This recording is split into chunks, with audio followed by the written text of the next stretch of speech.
Yo, yo, yo, we are back at it like a craftmatic. Welcome, ladies and gentlemen. You are tuning to the Red Pill Rage channel. This is the Red Pill Rage podcast. This is your host, Rage. What is up, YouTube? What is up, StreamYard? What is up, Twitch? What is up, every fucking social media? Why do I gotta name the shit? Y'all know who y'all are. Parental advisory advised for this one. Like, you can see it right there. Yeah, I'm excited for this one, but let me get into my spiel. Let me get into the spiel. I want to thank all the subscribers, all the supporters, showing love, all the sponsors, everybody in the background that you don't really see and put as much effort as the people on the camera. They're the ones, they're the real MVP. Shout out to them. KD voice, Tupac voice, you are appreciated. Shout out to the chat, getting it lit early. I know they've been itching. They've been crackhead itching, like, yo, when Ghost coming? All right, you know, hold on. Let me get to that. We're making them, we teasing them, Ghosts. Those Ghosts backstage, like, yeah, we teasing because they want this shit. They've been wanting this shit. So again, this cannot be possible with none of the subscribers and supporters. Want to get that out the way now. So with the drum roll in the background, you know, invisible drum roll. Tonight on the show, we have an amazing guest, I must say. Let me start out by thanking him for his tenure serving in the Canadian Army. Shout out to him. It's awesome that you served your country, and God bless you and everyone that has. Thank you for the decade of service, man. And you mentioned you were just recently retired, so shout out to you, man. Much salute to you all day for that. That alone, you're a winner. That's it. Interview over. You know, if we were going, but we're gonna keep it going. So, to add to his accomplishments, besides being the Canadian Army, we're going to go. He's a rapper, entrepreneur, businessman, entertainer, a father, a CEO, executive, manager, supervisor. Had the honor and privilege, rest in peace, to have known and been an understudy to the late great, rest in peace, Pat Stay. Everybody, please put your hands together and give it up for Ghost. Thanks, buddy. Appreciate you as always. Thank you. What is up, bro? How are you? How's your day going?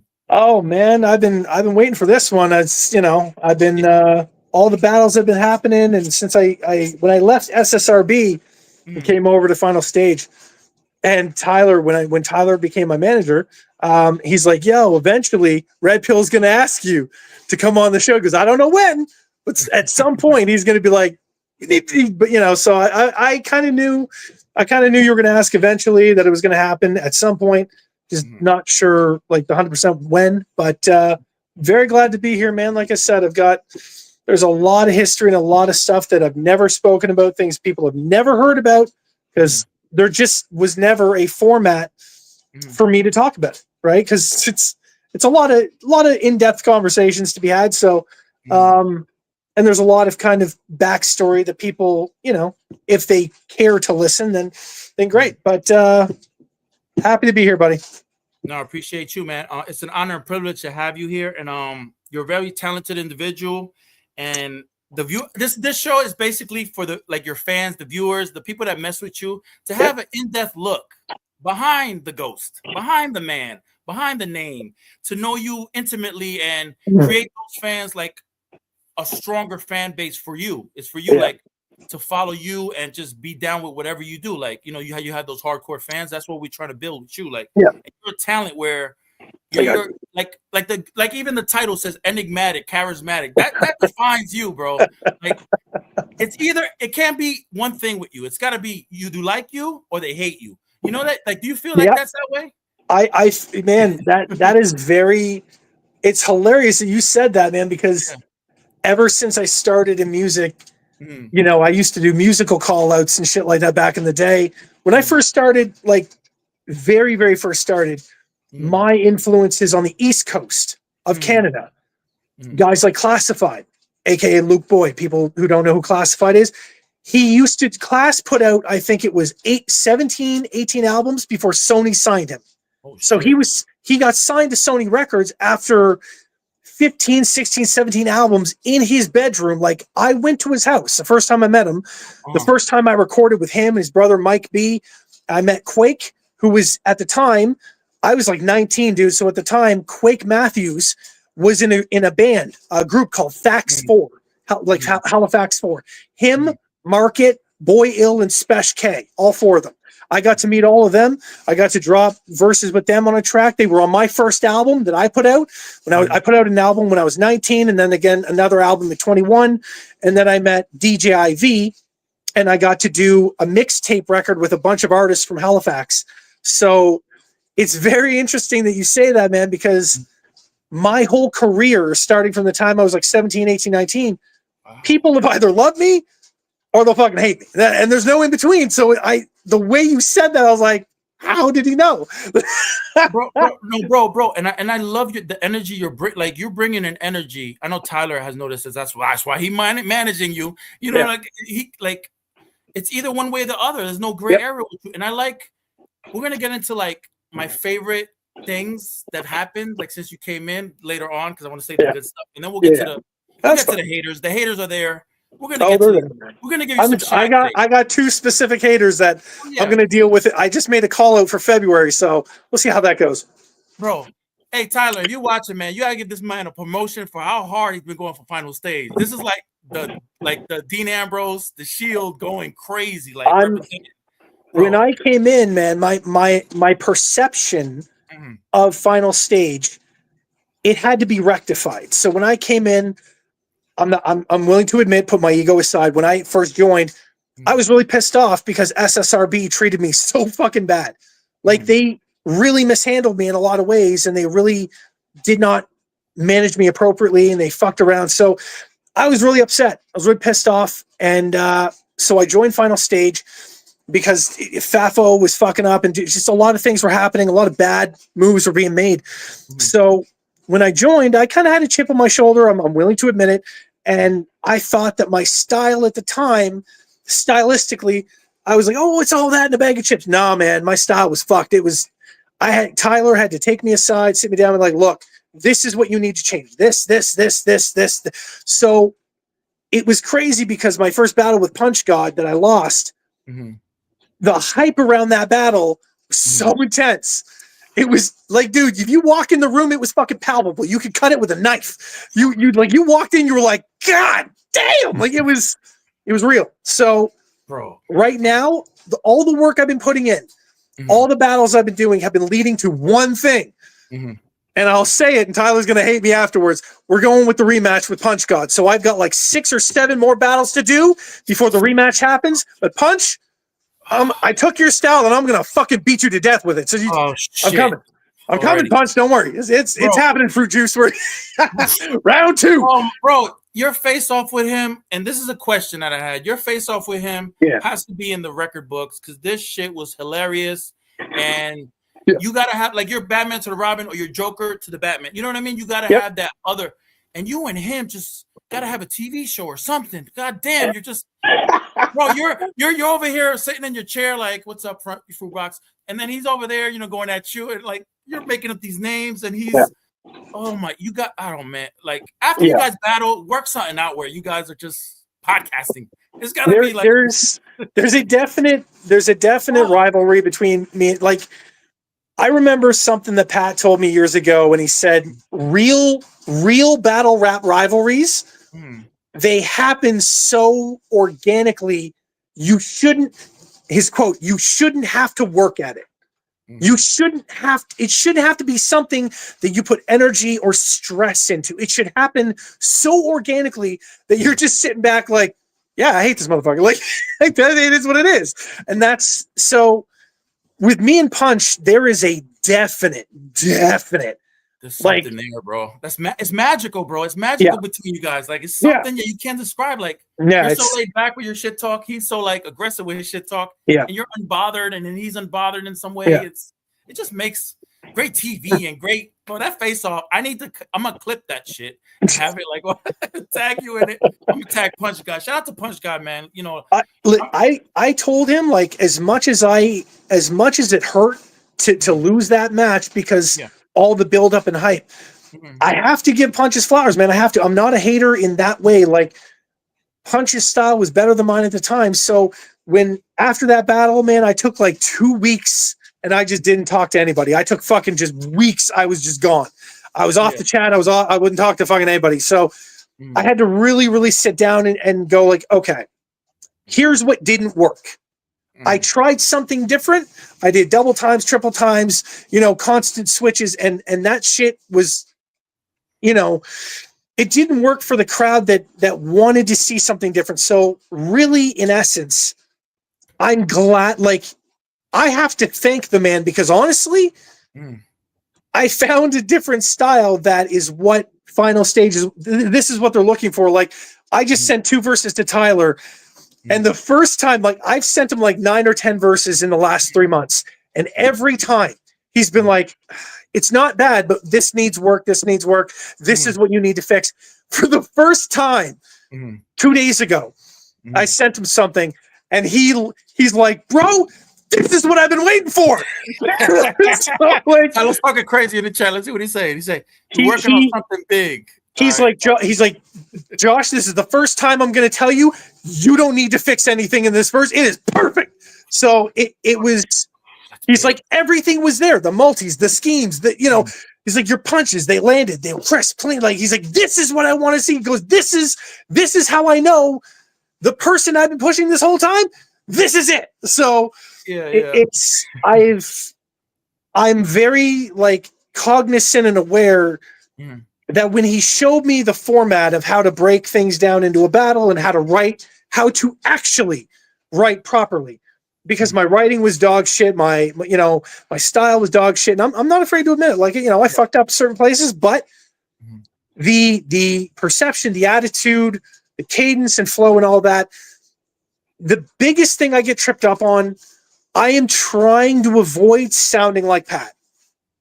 And bro, you're like hitting every note of my questions before we get to them, bro. Oh shit. Can we go to the cards for a little bit? Yep. Let's go to the cards, buddy. Bro, but like what you're saying is so real, like the real shit. I can't stop it. It's the real shit. I got a question for you now. On the rematch on Punch God. Yep. What do you feel you're gonna bring to the table that you didn't the first time? Oh man. If I can say as elaborate as you want. If I can say anything, so like looking down the line. So this month I've got my mystery opponent. Nobody know. No one's gonna know until the moment it drops. Well, that's bro. Not to cut you off. How do you prepare for a mystery opponent? Like, I want to know. I want to know what I'm targeted at. Yeah. My missiles are going this way.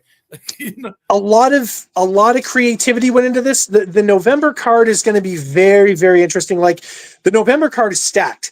Don't hunt what you can't kill. That card is stacked. Like, I looked at it, I was like, God damn, it's a stack card. So when I was writing for this mystery op, I had to really, really be creative.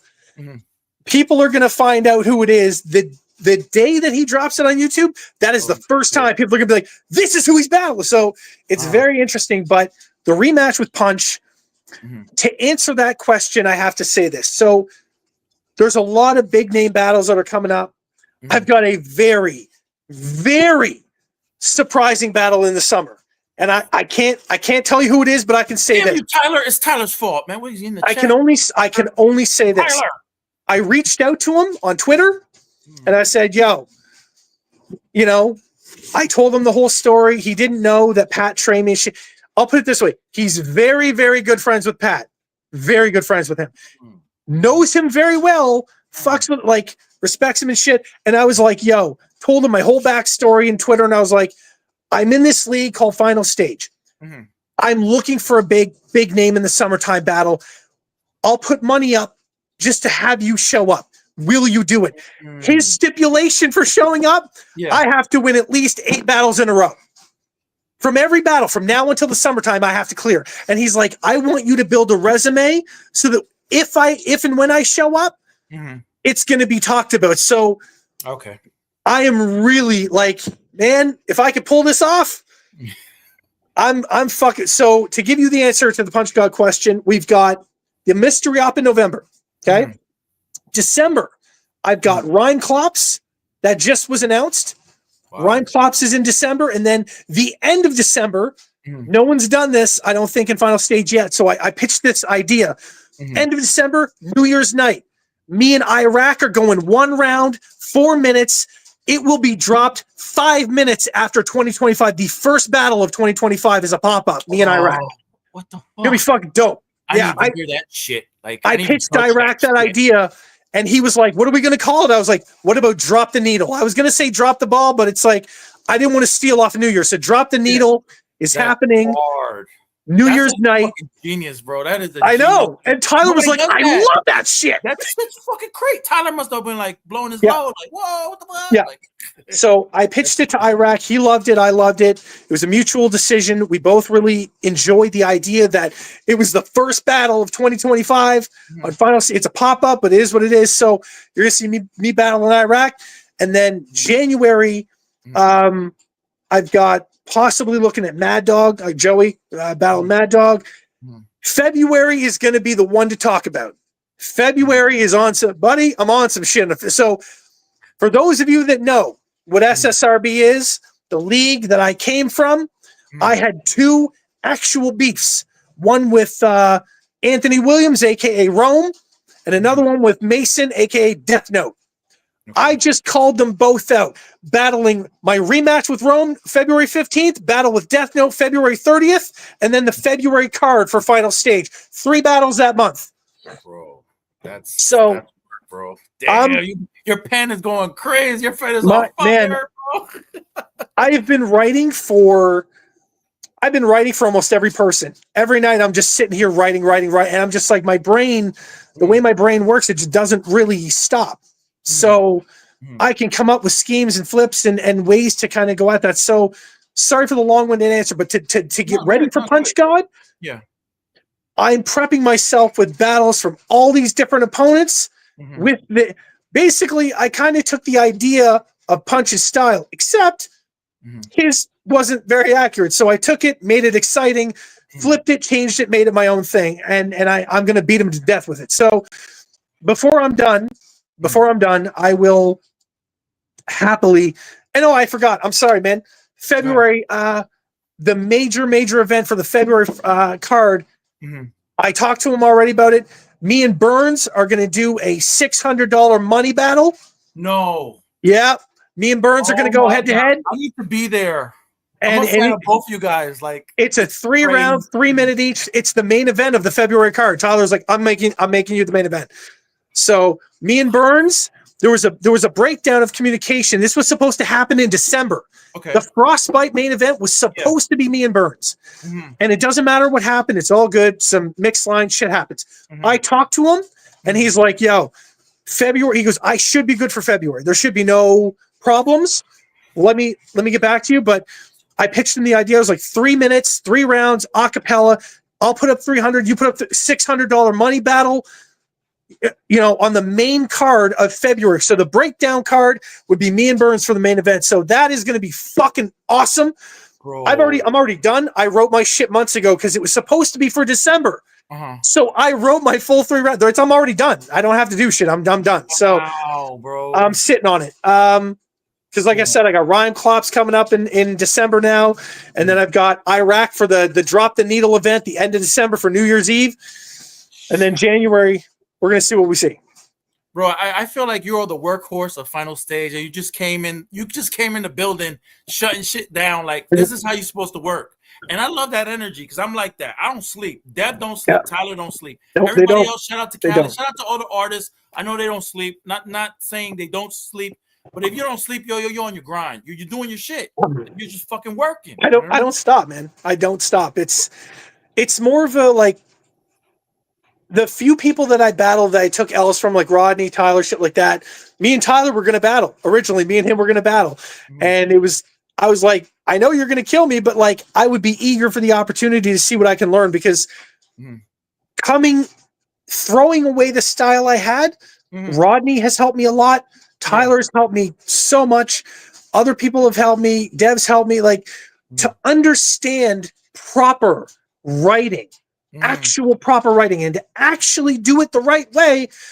I was happy to take a few L's because I was like, look, man, for me, it's a learning experience. Like, learning experience, bro. I don't mind learning, man. Like, I don't mind taking a loss to people who are better than me, and I can admit they're better than me. So And Ghost, It's nobody's undefeated in this shit. Everybody no, loses. everyone Nobody's gonna does, be man. like, yo, I'm 20-100-0. No, fuck Yeah. me, bro. I'd rather lose a lot and learn. If I'm not learning from the L's, I'm bowing out. I can't do Yep. this.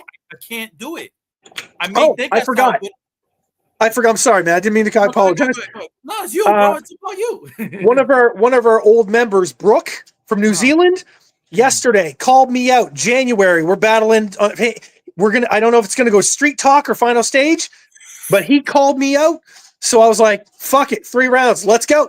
So I'm battling. I got like 9 or 10 ops in a row from now until the summer. You are a savage, bro. Tyler in the chat saying Ghost is as active as I used to be before I started doing everything. It says he loves how you know all the cards. That's fucking amazing. Shout out to Tyler, bro. That's I love that, man. You fucking with good business. This Yeah, good man. business right here. I This, told you, Ghost is one of them ones. Like, you need to fuck with. Man, it's crazy because like there was a period of time where Tyler was in SSRB because Fafo brought him over. Yeah. And it was, you know what's fucked up? Tyler was the one who messaged me privately. He's like, I can already see the writing on the wall. They are misusing you. They're fucking with you. They're not treating you.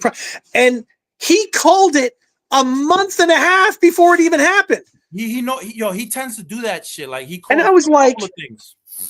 When he told me that they were propping me up as feeder talent, he told me that they were propping me up for the Rome battle. He fucking told me about all this shit that they were going to do. Wow. And then like 2 months later, this shit happened. And I was like, how the fuck did you do that, man? Like, so that's when I was like, I went to final stage because I was like, this guy told me the truth, the whole truth, and nothing but the truth. So when he became my manager, I was like, fucking, this is it, man. And ever since, when he's been training me and teaching me how to do all these things, and I can see that this guy is a fucking workhorse. I can see this guy doesn't sleep. I can see he busts his ass for everybody in this league. And Rodney's the same way, and so is a few the other guys, and Dev's the same way. So for me to do any less would be like a slap in the face. So this is why I'm working so hard, because you and them, like, they are constantly on the grind. So for me to do less, no, fuck that. No. And bro, it's a disservice to yourself. It's not, you know what I mean? It's just that like, everybody takes accountability here. Like, I'm working crazy, bro. I don't sleep. Death don't sleep. Tyler don't sleep. You don't sleep. Callie don't sleep. Miss Red don't sleep. No, she doesn't. Nobody sleeps. Nobody in Gorilla sleeps. Nobody Final Stage sleeps. We're all fucking grind. We're trying to make it for us. Because if one gets on, everybody gets on. That's the goal. But Ghost, let's get to these questions. All right. So you were born and raised in Greenwood, Nova Scotia, and moved to Leduc, Alberta? So actually, no, I was born in St. John, New Brunswick. That's where I was born. So I was born in St. John, New Brunswick. Stayed there till I was 3. Sorry. We lived in a very, very rough neighborhood called the Rifle Range growing up. That was the name of the street that I lived on, was the Rifle Range. Yeah. And then we moved from there to Dartmouth, Nova Scotia, and spent some time in a place called Africville, and then moved from there to another area in Darkside. And I stayed in Dartmouth for 7 years, give or take. And then my dad was on the ship and gone all the time. I never even met my dad till I was like 5. So he was with the Air Force, and he was deployed on the helo jets all the time. So I never saw him. But after that, man, the career manager was like, yo, anywhere you want to go for however long you want. Because at the time in the military, if you worked on the ship, that no one wanted to work on the fucking ship because you're gone all the time, right? Okay. My dad was gone for 7 straight years and never came home. Like, he was just working. So at the end of 7 years, the career manager's like, Todd, wherever the fuck you want to go, however long you want. So he got Greenwood for 18 years to finish his career. So I lived in Greenwood, Nova Scotia, and I met where all of this started pretty much. I met these guys who lived in New Minas, Nova Scotia. So Greenwood is this little backwater fucking village of like 4,000 people. It's like everyone literally, like, dude, everyone knows everybody. Like, you can't walk down the street like, hi, Jack, Tom, fucking, like, hey, like, you know everybody. You just do. So New Minas was kind of like a smaller version of Halifax. It's like 30-minute drive from Greenwood, but it's like a small mini version of Halifax. And I met this group there called Silver Cell. This guy named Tristan, who went to high school like half an hour away from me, and 3 of his buddies, Reese and I think his name's Adam. But yeah, I met these guys that were a rap group called Silver Cell, and they were releasing shit on like SoundCloud years ago, on MySpace. I feel fucking old. MySpace and fucking. Well, I remember LimeWire, bro. You remember LimeWire? Oh, dude, yes. Napster, LimeWire. We're all in the same age group. Trust. Yep. Trust. Yep. So I started they heard me rapping at a bar one night, and Tristan's like, yo, do you want to be a part of Silver Cell? Ooh. So I was kind of inducted into their group for like 2 years. And then a guy named Rowan, aka Little Ro, he was really kind of popping off as a rapper / DJ at the time. Okay. And Rowan was the one who knew Classified. He's worked with he when I met Rowan, he's like, I did 2 tracks with Class. He produced them, did the whole thing and engineered them and all that shit. And he's like, do you want to hear the songs? I was like, fuck yeah, dude. So I sat down and listened to them. I was like, oh, those are definitely Class beats. I know a Class beat anywhere. So Rowan's like, do you want to meet him? I was like, fuck yeah, that question. Of course I want to meet him. Fuck yeah, dude. So I went to Halifax with Rowan one weekend, and people don't like really understand how tall Luke Boyd, aka Classified, is. He's like 6'6", 6'7". Dude's a tall fuck. He's motherfucker. That's a tall. There's not a lot of guys that are taller than me because I'm 6'4". There's not like too many that are like taller than me. I'm 6'1". You tall as fuck. God damn. So like, I remember when he opened the door and I just looked up and I was like, "How's the weather up there, you tall fuck?" And he's like, "I bet you don't get to tell that to many people." I was like, "No, not really." So this was my first kind of soiree into like real hip hop, real culture, real rap. Okay. Like, man, I've got to meet guys like Maestro, and through Class, I met him. He's one of the nicest dudes ever. I met a whole bunch of groups. Like, there was a group called CTG Records in Halifax. A guy named Deuce ran it. Deuce was fucking awesome. I met a guy named Fat Mike Washington, one of my favorite human beings on this earth. My brother knew Mike because he lived in Freddie Beach or Fredericton, and Mike was in Halifax recording at the time, and I was recording for my first album. And I asked Jonathan, I was like, "Can you get Mike on this track with me? Like, hook me up, bro." Like, Mike is one of the best rappers I've ever heard in my life. Wow. And then through Mike and Class, I met Jordan, and Jordan's a huge fucking, everybody knows Jordan, man. If you're anywhere on the East Coast, you know who Jordan is. Jordan can sing his ass off. That dude is gifted by God. Like, wow. Jordan's voice, he got signed to Sony Records after Class got signed to Sony Records. Wow. So Jordan did his first album with Sony, but before that, Jordan did a bunch of music for Class, and he did a bunch of music. There was this guy in Uniacke Square, I'll never forget, he's a wildcat named Littles the General. He actually ran Uniacke Square as a gang member. He passed away a few years ago, but Quake did a song with him. Littles got into rap. Littles used to just be a dealer, but then he got into hip hop because he was actually good. Littles was really, really good. And I remember this vividly because I talked to Quake about it quite a bit. Littles started beefing with this well-known artist called J.R. Ryder way back in the day. Bro, from Dipset. Yes. And I happened to be a part of that beef, believe it or not. So you giving me some shit. Oh, go ahead. So please. Back in the day, Littles did a diss track called Cannon. Quake was on the track, a bunch of people on the track, and then I did a song called the Canadian All-Star track. It was a diss to J.R. Ryder as well, because I was kind of beefing with him at the same time. So I did the Canadian All-Star track, and it was like me and 15 other guys. This fucking dope beat. Fact was on it. Naps Mecca was on it. I was on it. Fucking Nix was on it. And Quake was on it. A bunch of fuck people were on it from the East Coast. And that one blew up. That got a big hit. And then I did a track with Luke's brother, Mike B, called Spotlightin' on my first album. That was fucking dope track. I've known all these guys for a long time, man. So like I was in that scene you know, around guys like Buck 65 and like CTG Records and all the guys from like the original Halifax Explosion, like all those dudes. Yeah. I was around them all the time, man. Like these are good fucking people. Jay Brew was one of my favorite. Jay Brew's fucking, he's the homie. He's fucking awesome. But yeah, all these people, all these guys that I knew growing up, listened to their music, loved their music because I'm from the East Coast and shit.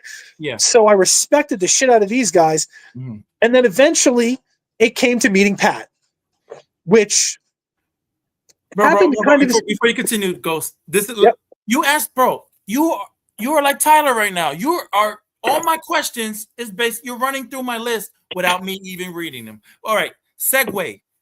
How much influence was Pat Stay in becoming a rapper, a battle rapper, and like, yeah, that's basically what we're deriving into. Go ahead. When it came to Pat, the first time I met Pat, he was actually slinging his Sucker Free Boss hoodies. That's the first time I met him, and it was weird because I had my then fiance with me at the time, my ex. Went to his mom's house. His mom's a fucking saint. Loved his mom, was super nice, but met Pat, and the first time I met him, like he was like almost pretty much as tall as Class or taller, but he's a fucking house. Like he's huge. He's huge. Like he's a fucking beefcake. He works out. Like, and like I'm like looking up, like God damn, dude. This is what God looks like, huh? and he started laughing. He goes, "Yeah, I get that a lot." I was like, "I bet you do. I bet you do." So what happened was he's like, "You want to come inside and check these hoodies?" I was like, "Yeah, sure." Went into the basement. Started talking about, he's like, "Where are you from?" Asking me questions like, are you from around here? I was like, "Fuck yeah, dude. Dark Side, baby. What's up?" So, and that led to another conversation about, it was like, "Are you into rap? Are you into hip hop?" And I was like, "Dude, I just finished recording with Class like a month ago." And he's like, "You know Luke?" I was like, "I know Luke." And that conversation just, it spiraled. And then I started showing him some of my music because I always had my Discman on me at the time, my big ass fucking Discman. And he listened to some of the beats and some of the music, and he goes, "You're really good, man." He goes, "You're really, really good." And I was like, "I've been watching your battles since Elements League, since you started, Pat, and I'm a huge fan." And he's like, "For real? Like, really?" I was like, "Dude, I've been watching you battle, you know, since the Elements League started, and since he started." When I met him, he just had his second battle. He battled Bartone. It was his first battle at King of the Dot. That was his first one. And then he went from Bartone to HFK. That's what it was, HFK. So it was right after his HFK win. That's when I met him. And yeah, he started going like, it went from like the one meeting to then like, he texted me on my phone. He's like, "Yo, Kev, what's up, man?" Like, he's like, "Did you see the battle?" I was like, "Of course I fucking see the battle. I watch them as soon as they get posted." So he's like, you want to come over and fucking kick some rocks?" I was like, "Fuck yeah, dude." So it went from that to then like randomly after like a few months of doing that, he's like, "Have you ever thought about battle rap?" And I was like, "Why? Like, why do you even ask that question?" And he's like, "Man, you got the gift." He's like, he goes, "I can see something in you. Something is there. It's like, it's underneath the surface. It's there. It's a raw fucking energy that not a lot of people have, that pure, raw, instinctual energy." It's very, you have a gift. And I told him, I was like, "No, I'm not doing it." And I kept telling him no the whole time. And he's like, "Why don't you?" He goes, "I'll train you. Like, I'll teach you how to do this."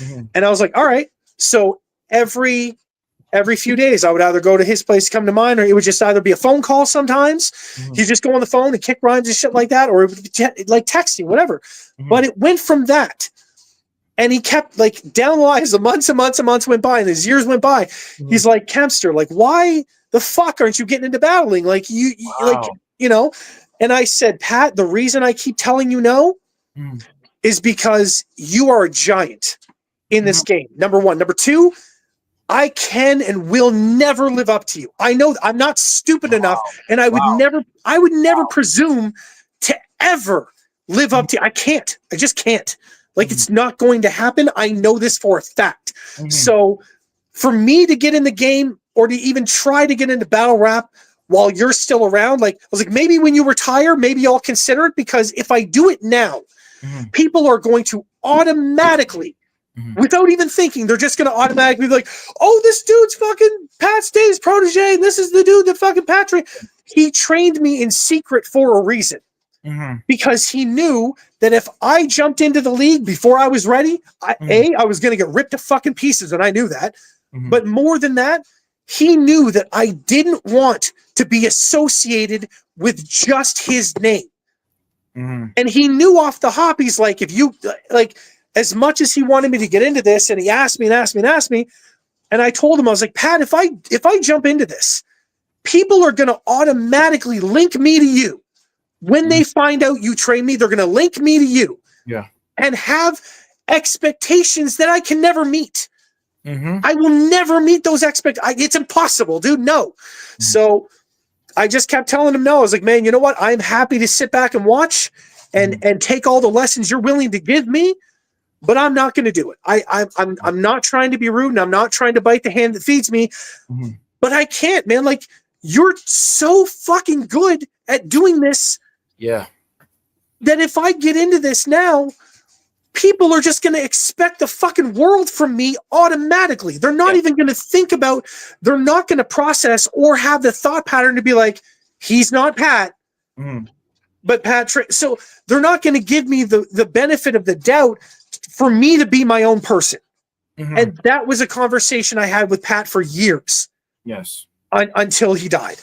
And then I just literally remember the day that he passed, man. Like, it felt like I got hit in the face with a bag of potatoes, and then someone stuck a knife in my back and then kicked me in the chest. Like, it broke me in ways that I still haven't really come back from. So of all the people to really, like, there's so many people that love him and respect him. And there's so many reasons why I didn't want to just jump out of the shadows and fucking make any claims or make any assumptions or try to take anything from anybody, because guys like Sharon and Organic and all these guys who have been working with him in KOTD, they know him on a much more personal level, I think, because, like, he trained me. Like, we got into some shit, but it wasn't like everything.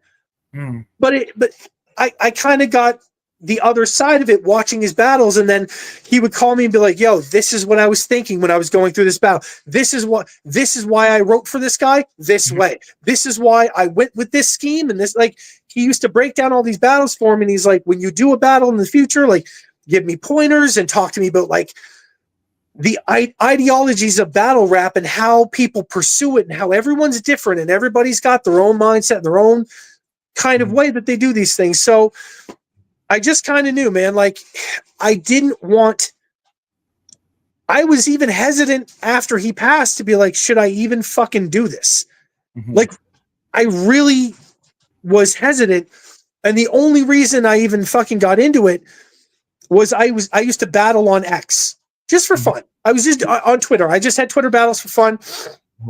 And I think Stat from SSRB heard one of my battles, because he was, like, sitting in the anonymous listeners.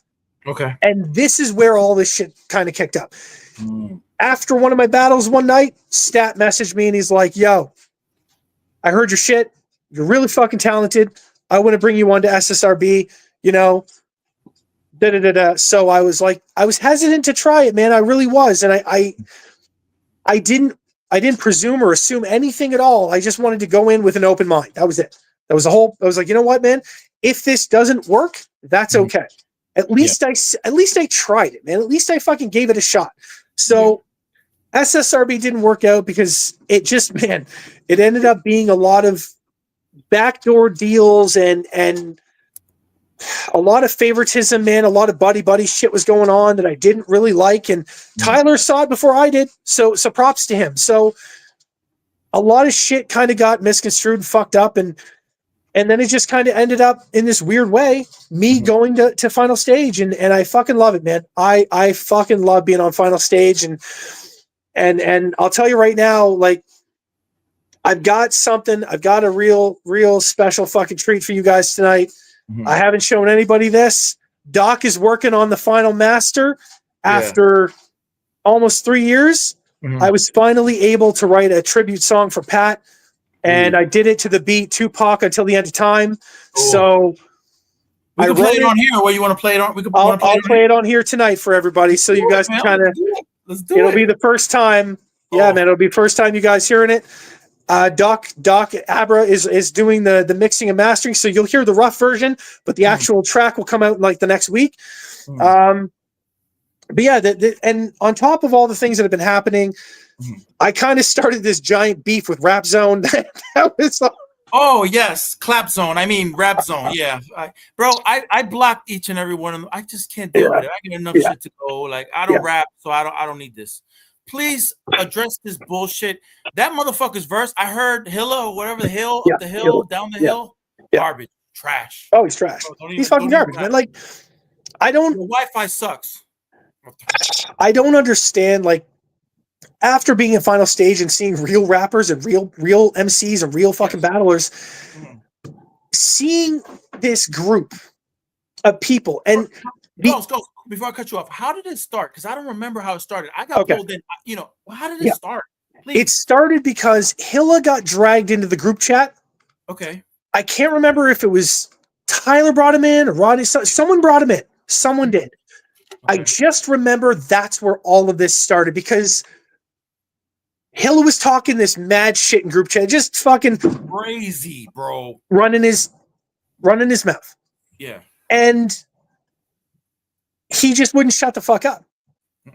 And I got tired of it. I was like, yo, dude, let's write a verse. Let's if you want to do this, let's fucking battle. Let's get this off the table right now. Facts. Yeah. And Hilla was talking mad smack and I can do this, I can do this. So it really all started in the group chat. That's where this whole fucking thing started. So eventually, because he just kept talking and had no action, he got kicked from the group chat at one point. And I was like, you know what? Fuck it. I'm going to go join their league, join like the Facebook group. You're petty. So I was like, thought I was petty. You're petty. Oh no, dude. I took the pettiness to 1,000. I joined the group. And I was like, fuck this. No, we're not doing this. So I was like petty level fucking 10,000 at this point. I joined and I was like, I am going to battle every fucking one of you until this league is dead. It's going to kill it. So Hill is like, yo, let's fucking. He talk, man. This guy talks out the side of his mouth. He just talks shit. Like he's kind of like, oh yeah, let's battle. And then he hit me in the DMs. He's like, why are you so mad? And I'm like, bitch, like don't do that. What are you thinking? Well, you started it, bro. Like, you started this, man. You're the one who's talking mad shit in the group chat. Be like, I could smoke your whole league. And then the moment I step up, and you're like, no, but like Rodney and Tyler were just talking shit, and you're the first one to post it. I'm like, I will drop anything on anyone at any time, because I back up everything I say. I don't give a fuck. Like I back up the words that come out of my mouth. I don't just say shit just to say it. So you do. I started dropping like verse after verse after verse and like songs in their group chat. And I was like, just diss tracks. Bro, that was hot fire every fucking time. Like I was like itching that we hear the next shit. Like, the next two that we're gonna drop. I don't know if I'm gonna do it anymore, but the next two that we're going to drop, and I can show you some of the verses I had for them. But one was the Jay-Z's beat Kingdom Come. And the next one was an old Saigon beat called So Cold. And I wrote to both of them. Oh, dude, Saigon was huge. Saigon's most underrated rapper. Saigon is a huge influence on me. Papoose, I fucking love Saigon. Dude. Papoose. Yes, dude, I've been fucking with Papoose for years, bro. I love his shit. Man, Jay Mills is another one. Like I love Jay Mills. Early Jay Mills, not later Jay Mills. And my favorite rapper is Joe Budden. Like hands down. Okay, see what people don't. Bro, go ahead. What people don't know. If you only listen to Joey for Pump It Up, and then you fucking dropped off and you stopped listening to Joey after Pump It Up, you have been missing out on a huge piece of culture. Because all the mood music albums are fucking insane, dude. Those mood rhymes ass off. Are you kidding me, bro? They go, you know what they go off? They go off his personality. Because he's like a fuck you personality, which I respect. Like, there have been so many tracks that Joey dropped that he's so underestimated. Like people underestimate him. They're like, oh, pump it up. And I'm like, go past that, dude. Go past pump it up. Go into like the mood music and Rage Against the Machine. Go into that shit. Go into his further works. That his Love Against albums. Holy shit, bro. Like his stuff is he's one of the best writers in the game, or was. He's retired. Yes. But like people don't understand, like, you know, a lot of rappers like Tom McDonald. I fuck with Tom McDonald. Love his shit. Dax, obviously, because he's Canadian. I fuck with Dax. I love Dax. Shout out to Canada, man. Shout out to Canada. I love Dax.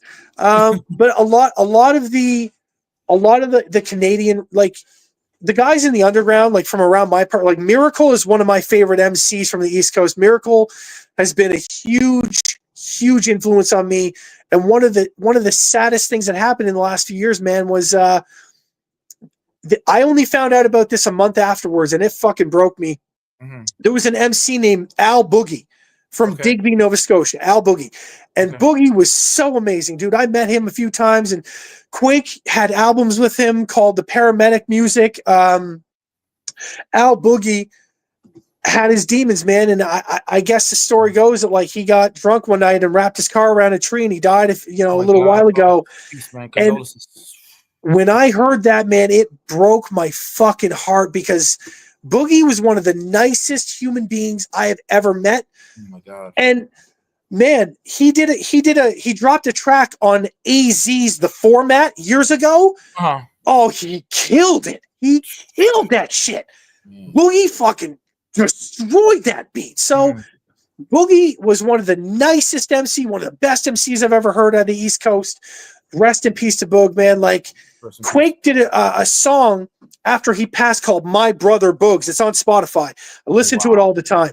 Check that out. I'm gonna DM you about that. Yeah, man, that song was dope. And like between Pat dying and Boog passing, and it just like fuck, man, my heart got ripped out of my chest. Yeah. So it was a lot of these things that happened, man. It really sucks to lose people that were so like influential. It's in the track that I wrote.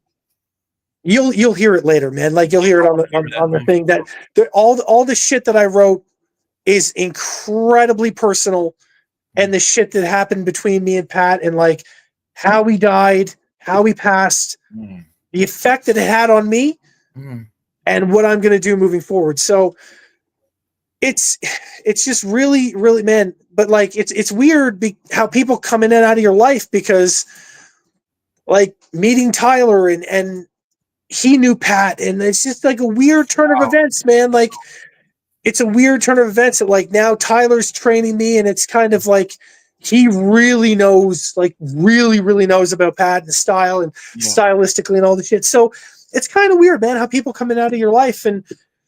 But I'll say this, man, like all the battle shit, I love doing this more than anything. I fucking love doing this because I have this kind of weird drive to like always want to be on point, always want to be the front guy, and always want to, and I'm sure Tyler gets pissed off a time or two because I bug the shit out of him. And, I'm sure do more of that. Bug him all the time. Fuck that. I'm sure that there's times where he's just like, Ghost, not today. Not today. Like, I know there is. So that's your passion, bro. You can't unlock your passion. He sees, like, you can, shout out to Ghost, man. Ghost, like you say, he's a fucking miracle worker. He's a wizard. Like, how do you know this? The shit that you told me about these SSRB, it was numerous individuals. He called it, and I'm like, damn, bro, but fuck, bro, why you gotta be right all the time? Tyler, why you gotta be right all the time? Like, no, but go ahead, Well, it was originally, man, like Fafo told me a few times, like, oh, you're my guy, and SSRB and shit. And things just started slipping through the cracks, man. Like the effort wasn't there, and I'm starting to see like the talent there is being wasted, like they're not taking care of them. And I brought my boy Kais over to Final Stage because Kais is a fucking talent, man. Like, shout out to him. Kais is he's just getting better all the time because he's got the drive like I do. So there's a few. KK's another one, man. KK, shout out to her. She's a natural born talent. So there's a few of them, man. Like Callie's another one, and like there's a few of them that are just naturally gifted. So it's really cool to kind of see that. But at the same time, man, like in a weird way, no one told me to do it, but I have this like weird chip on my shoulder where I kind of feel like I have to be the front man for final stage. Like no one told me to do it, but like bro, you've been riding, bro. Bro, I loved your stuff when you came in. Like I know you were that individual where, like we talked about this, where you gotta love him or hate him, but listen to him. You can't deny that motherfucker's dope. He's dope as shit. Ghost is on some shit.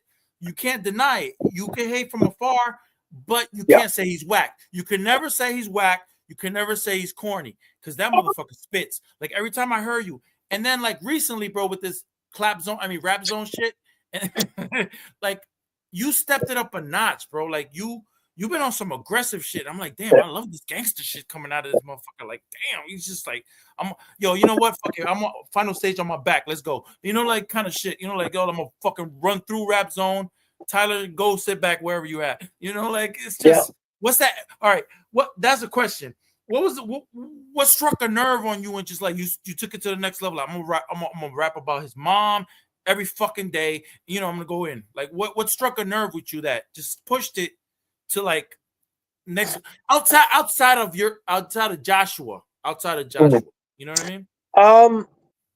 I think what really kind of frustrates me the most is that people say they're about that life and then they don't show up.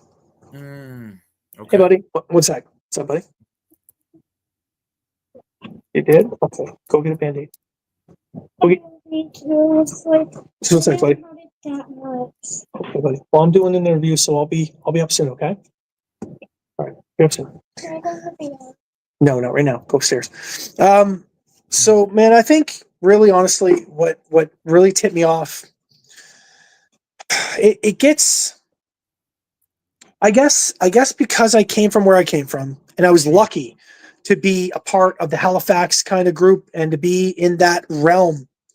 I don't know, man. I think because of that competitiveness, that like when you're around top tier guys, man, some of the best in the country, they push you, they drive you to be the best version of yourself. And being around guys like Classified, Mike B, and Quake, and Spesh K, and Market, and Boyle, and Maestro, and fucking Fact, and all these other guys, like you can't help but want to be the best version of yourself.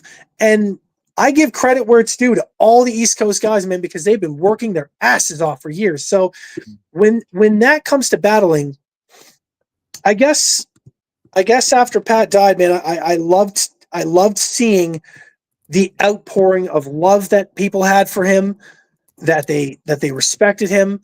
But I guess what really pisses me off with the clap zone, rap zone, fucking freaks, goddamn creatures. I hate them. They're not about it, man. They're not about that life. They talk it. They talk, and they're like, they just text battles. It's like no, that's not how we're gonna do this, battle, bro. Do that live. Do that like how we're doing now. Do it live or do it live, bro. Do it live or do it something else, man. But like this whole thing, it drives me, especially where I have this guy telling me that I'm no good. When I don't know how it happens, but like there have been times, like I swear to fuck, there have been times where I've just been sitting back chilling in a conversation, and someone, like in this instance, Hill came into the group chat and started, oh fucking, I could beat you and smoke you, and I can hear Pat in the back of my brain, fuck this guy, like just like, yo, so, eat him up, eat him. Yeah, so like, do what I trained you to do.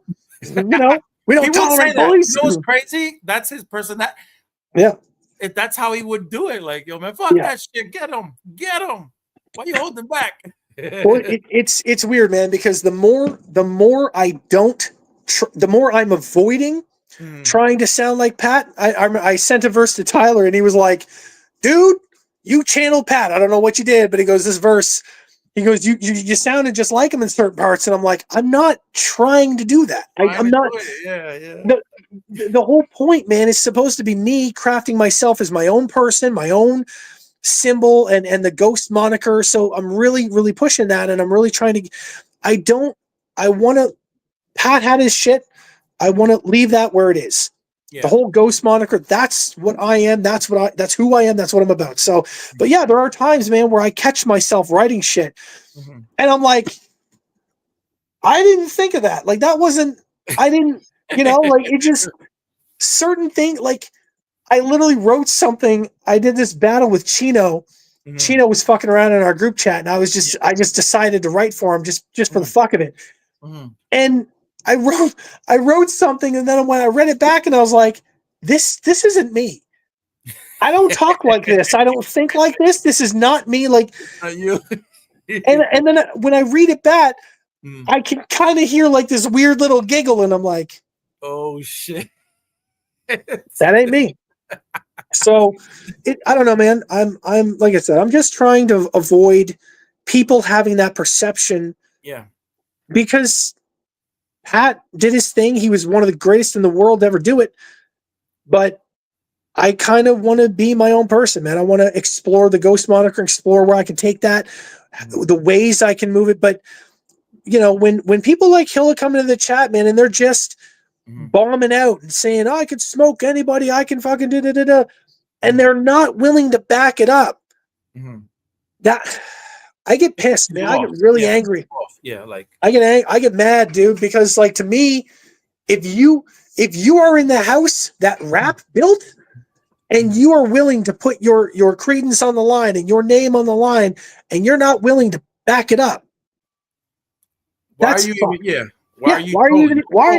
here if you're gonna talk a big game and just fucking duck, like turducken? Like what are you doing here? Like fuck out of here. So yeah, man, I'm very aware that out of this and out of the whole league and shit, like I just had this like weird feeling like coming into it where I'm always, one of the things Tyler told me, he's like, sometimes people, like, he goes, I book battles for people. He goes, but what I love about you, man, he's like, you're always hunting. You're always out hunting. You're always out trying to find your next stop. You're always out trying to find it. And he's like, I really don't have to do very much work when it comes to finding ops for you because you kind of just fall into them yourself. So I try to take work off of Tyler's shoulders. I try to take stress and pressure and any work he has to do with like shit I should be doing. I try to take that off of him. So like, I'm always out finding new ops, man. I'm always like searching and scavenging. Like I'm always like going to different battle leagues and be like, yo, let's go. So like right now I'm scavenging Street Talk and Brooke fucking challenged me. What's his moniker? What's his name on like rap name? In final stage, he called himself God. Yeah. Okay. I didn't like it. So fucking shit. So Brooke didn't back. Brooke was like no showing battles in final stage. He wasn't showing up, and then his excuse was, I wasn't motivated enough. It's like, motherfucker, if you get put on a card, that should be motivation enough. No one should have to hold, like, we shouldn't have to hold your hand. Yeah. What's your take on people ducking? Like, unless you have a serious emergency, a life-threatening thing. Oh man, I get it. But what's your take on people that duck? Like, you could say names. Well, right now, Fafo's the king of ducking. Fafo is the king duck in the pond.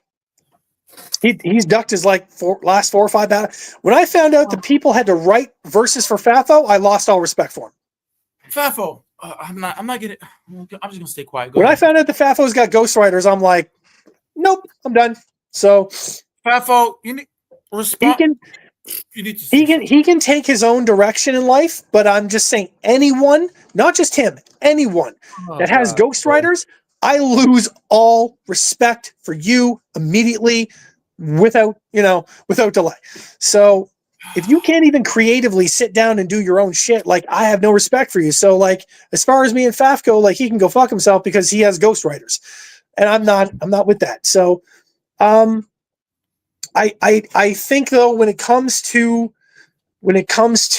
people ducking, Mhm. I think there's a very specific reason why I get frustrated. Mhm. Because if I'm going to take the time out of my day, take the time to create something out of my mind and create something that we both agreed on originally, Mhm. and you agreed to it, and Mhm. then you didn't show up, Mhm.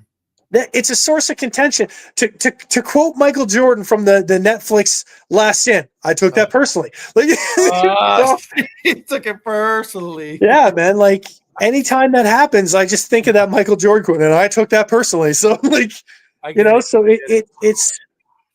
it's not so much that it bothers me in a certain way, but it bothers me creatively because I'm taking time out of my day Mhm. to do this on something that we agreed upon.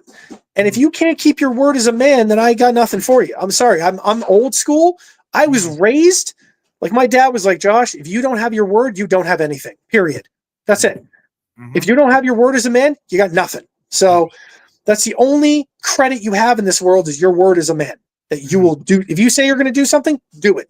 Don't do it half-assed. Do it all the way. So that's how I was literally raised, man. That's like, if you're going to go in and do something, full force. Don't go halfway. Don't go half-cocked. If you're going to do that, don't do it at all and get out of here. Like, it's Exactly. just, that's it. So I'm very cognizant and aware that final stage has been cooking up, and for me, Mhm. I am trying to get eyes on this league. I'm really working hard to bring as many eyes and as much attention as I can bring to this league as possible, because it deserves it, man. Like, all the 100%. guys in the league work incredibly hard. They really do. Like, I've been watching it happen. So, like, you can't be a hater. Like, when you watch people who are talented put the work in and put in the effort, you can't deny that. So, yeah, man, I've been watching guys like Doc and Callie and Rodney and Tyler and Too Complex and all these other MCs, like, and One Up, and all these guys put in the work. And, DuPont and all these other guys and Contacts, I'm watching them work. Yeah. Like, and I'm watching them do it. You can't be a hater about that, man. They're taking the time and the passion to do it right. So I respect that more than anything. And Final Stage deserves all the credibility. It deserves all the props, man. I love being a part of the group. I love being a part of a member of this battle group. So for me, man, it's more about like the learning curve for me right now is pretty steep, because I've gone through such a radical change in my stylistically in the past 30 days, 30, 40 days, that like that battle with Punch God, man, like that destroyed me in a way. But at the same time, other side of that coin, I have to thank him to a certain degree, because if I wouldn't have lost that battle, I wouldn't have wanted to change. And so 100%. indirectly, Punch God was a catalyst for change for me. So I do have to thank him for that, because like I said, man, I took his style, flipped it, twisted it, changed it up, and now I'm going to beat him to death with it. So I can't wait for that. That's going to be one of that and a couple others, bro. The Punch, I mean, even Tyler recognizes, like, when I told him, like, there's some things I can't say.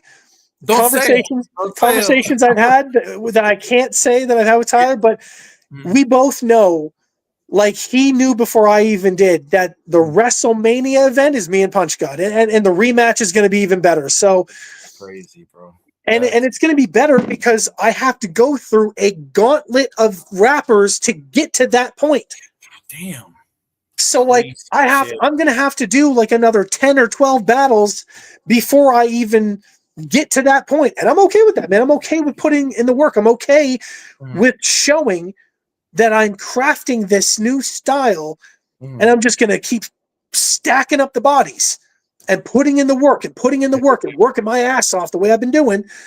And eventually, man, like I keep every time Punch pops in the chat, I'm like, you can run, can't hide, Punch.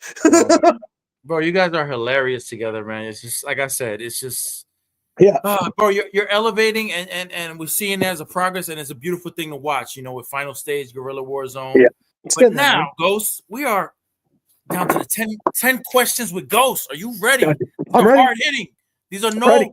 no frills, I'm no ready. filtered, no bullshit. It's real. Yeah. Right? All right. They're gonna be hard. Okay. Fuck the pause and the Diddy shit. Y'all could roll with that. They're gonna be difficult. There we go. I changed the word. Difficult. All right. There we go. If you had to lose a sense, number 10. If you had to lose a sense, would there be taste or smell? Smell. Explain. I think I would rather lose my taste of smell because do I enjoy smelling food? Of course I enjoy it, but I enjoy tasting it a whole lot more. Like, Thank you, sir. Thank you. Amen for that. if I Amen. couldn't taste applewood sauce on ribs and like, oh, dude. That sounds bomb as shit, bro. What the fuck Yeah. is that? I want to taste that. Man, if you get some good like honey garlic ribs with some applewood sauce, oh, buddy.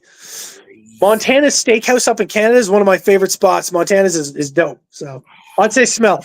Oh my God. Shout out to them. Number 9. If someone spoils a movie for you, do you still watch it? Yes. Perfect example. Yeah. Marvel's Endgame. That's where I got it from. I had tickets to take my 2 older daughters to Endgame the night of the showing. 4 hours before we went, Yeah. I stupidly opened up social media. Someone had leaked the Thanos snap and Tony's gauntlet thing. I saw the ending of the movie 4 hours before. I was so pissed. God. So mad.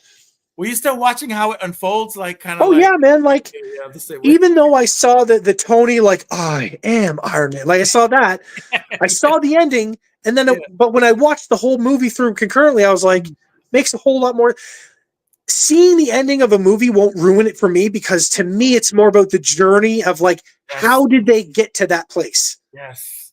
Bro, it doesn't bother me as well. Like they can spoil it. They think they're doing me a disservice. They think that you're doing you wrong. Like doesn't bother me at all, man.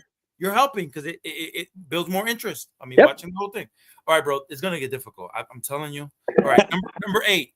Better Predator movie, the original Predator or Prey. And you know why? You know how I found this, Ghost? I was all up in your Instagram like a fucking stalker. All right, let's go.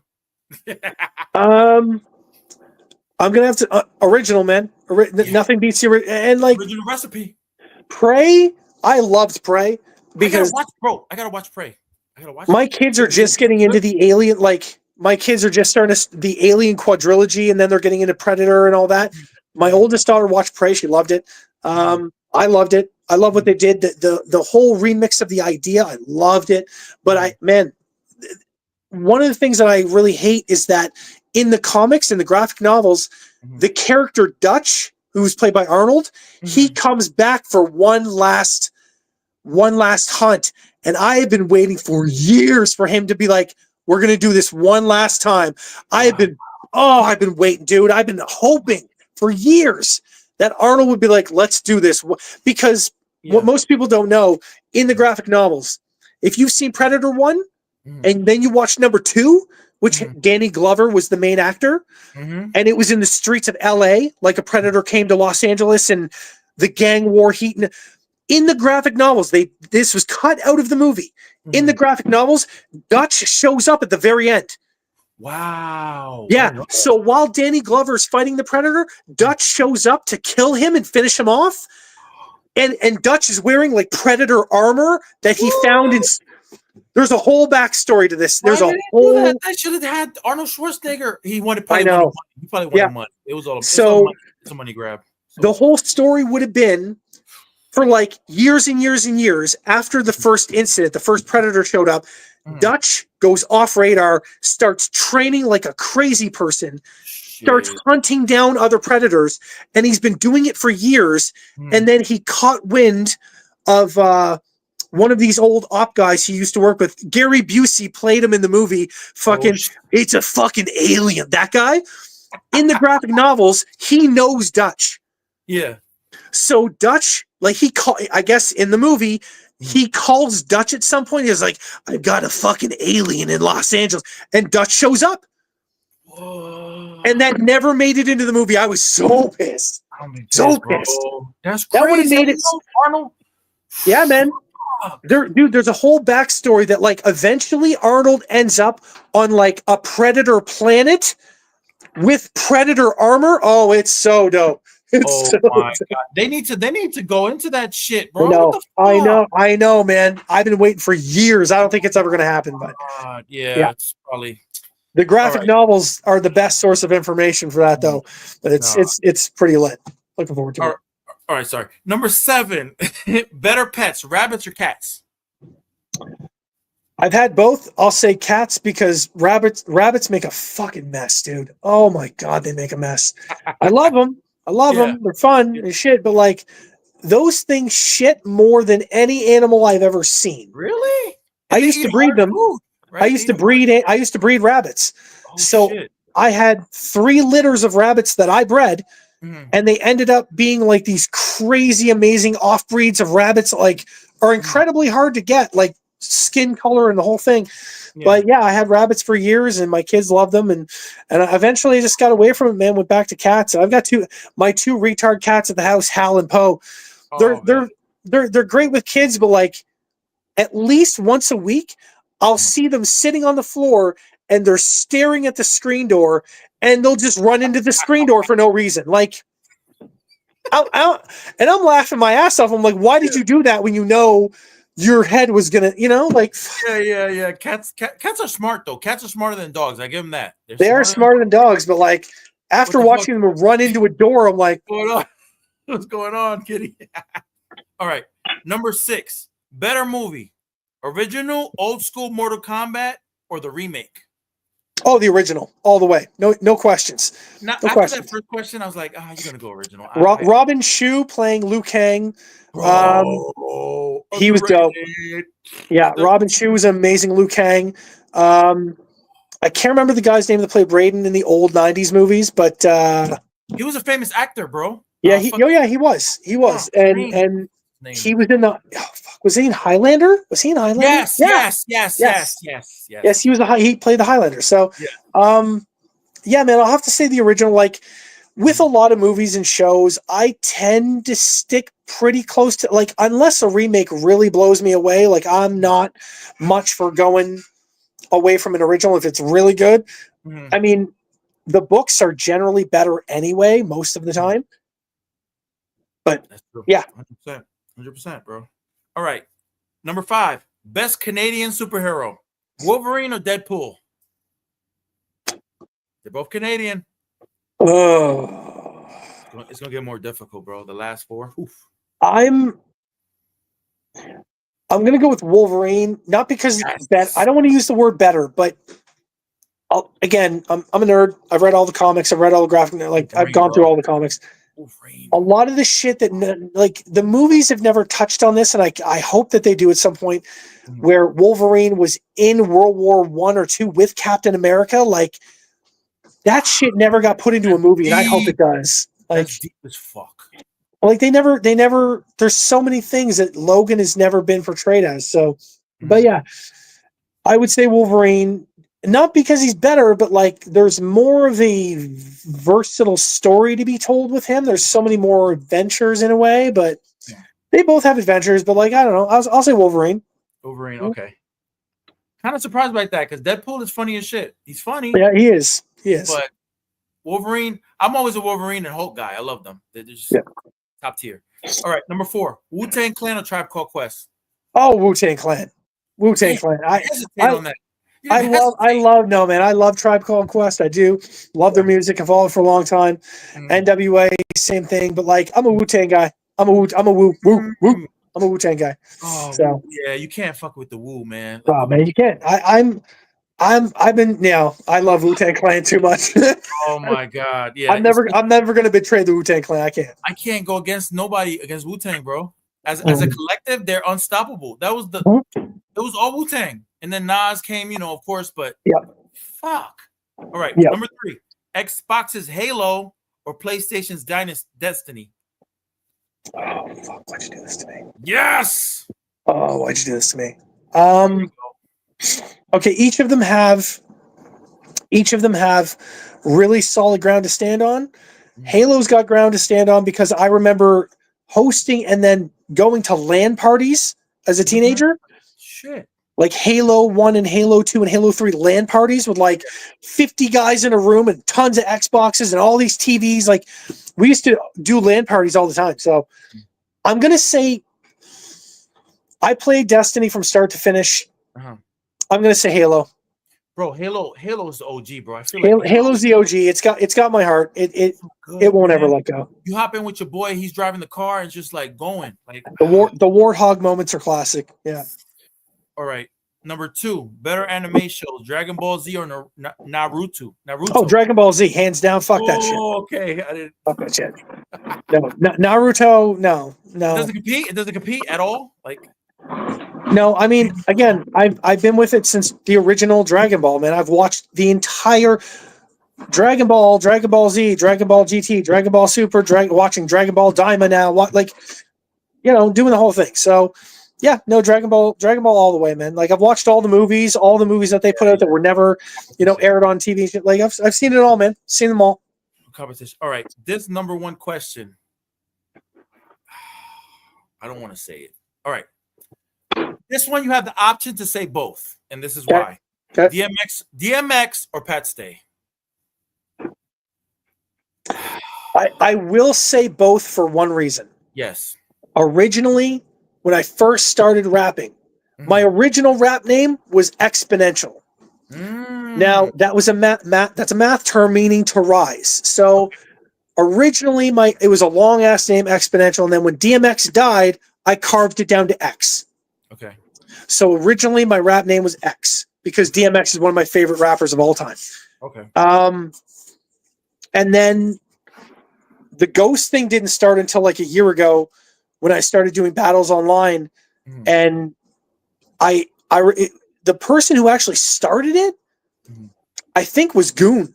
Goon was the first person. He's just like, yeah, he's like, I'll catch. He had some bar about catching you white like a sheet, like a ghost, and I was like, huh, I like that. So I kind of took it and kind of ran with it.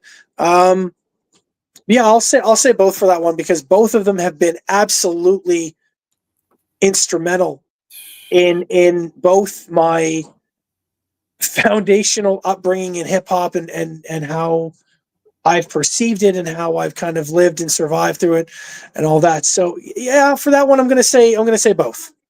I'll say both. They both like contributed so much to the music and just being a presence to this world, this generation that yes, man. Other generations will never get to experience that. Pat Stay and DMX. Come on, man. Come on, man. No, it's pretty crazy that we're not going to get to see any more of it. That part of it kind of, that always makes me sad, man. Like that certain people have passed away that we're not going to get that anymore. But, to a degree, I guess it is what it is. And we just have to kind of deal with it. And that's really all you can do. Yeah, we were blessed to have them, be alive with the presence of them, and they're resting in peace. God bless them and their family. And shout out to everybody that loved them, and of course we love them as well, bro. Smoke, it's been an amazing interview, bro. I gotta have you again, and we gotta have a group interview where we have everybody in final stage. That'd be dope. That'd be dope. It was an honor, pleasure to have you, bro. It was crazy. It was just me too, man. Appreciate it. It was more than what I imagined. Like it was crazy, bro. Like, yeah, man. You're on point with everything. But this is the time, bro. Promote whatever you have, battles, businesses, whatever. Let it loose, whatever you have to promote. Go ahead, bro. The floor is yours. All right, so to end this off, promoting, I've got my mystery opponent in like a week, and then December Rhyme Clops, and then the end of December, New Year's, got the Iraq battle, which is going to be the first battle of 2025. So let's drop the needle. January, I got called out from a guy from Street Talk, and then I've got Joey. I think in January as well. February is going to be Burns main card, and then 2 other possible rematches, or a rematch and a battle I've been trying to get for a long time. And then we'll see where we go from there. Like I said, the summertime one, if I can get this guy, he's a huge name, huge. He's one of the biggest in the industry. If I can get him, this will change everything. Oof. If I can get this guy and get him to final stage, then I've done it. Like, if I can at least get him, then bring him over for one battle, and I'm going to work my ass off to make it happen. So I have to clear a lot of battles from now until then, because he said, like, if I don't have the resume, he won't do it. And I'm not going to drop the name because people would lose their fucking minds, but I'm only getting this because of the connection with Pat, but like, he is a huge, huge name, and I would be honored and grateful, nothing but grateful, to even think that he would consider to come over and do this. So we'll see what happens with the summertime battle with that. And like I said, man, everything else, you guys will keep seeing everything drop one at a time, but it will happen. So yeah, man, I was grateful to be here. Thank you very much for inviting me, buddy. Pleasure to have you, man. Ghost, you're always a professional, man. You know how to handle business, and you're a dope talent that any league will be honored to have, man. And thank you. I appreciate it. Shout out to you, man. Shout out to the family. Stay blessed. Nothing but positive vibes, bro. All right, man. Later.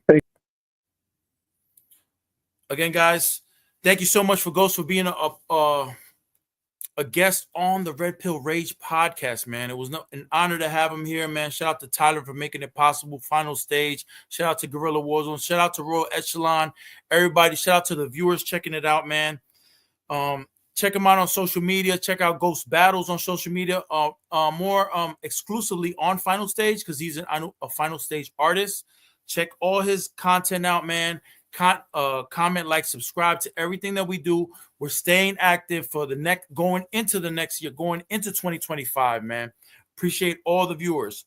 This has been Red Pill Podcast, Red Pill Rage channel, man. Comment, like, subscribe. I want to thank all the subscribers, all the viewers. Like I said again, it's all about entertainment and engagement. Tune into Verbal Vendetta coming up soon around 8-9 o'clock with my boy Devilino the Truth, CEO of Guerrilla Warzone. Shout out to Melissa Flynn. Shout out to Sean McKay. Shout out to True Intention. Shout out to everybody, bro. Yeah, man, can't say, man, this interview was more than I expected. Shout out to the other interviews too. Much respect. But yeah, man, like I said, man, we have new episodes on Sunday, trying to keep it active as far as the Red Pill Rage channel. And to close out the show, I'm gonna leave y'all with some inspirational words. All right, we got to do the inspirational thing. We got to keep it positive before we leave. Your time is limited, so don't waste it living someone else's life. You heard? So Red Pill Rage channel, this has been your boy Rage. Peace. Comment, like, subscribe. Love y'all all.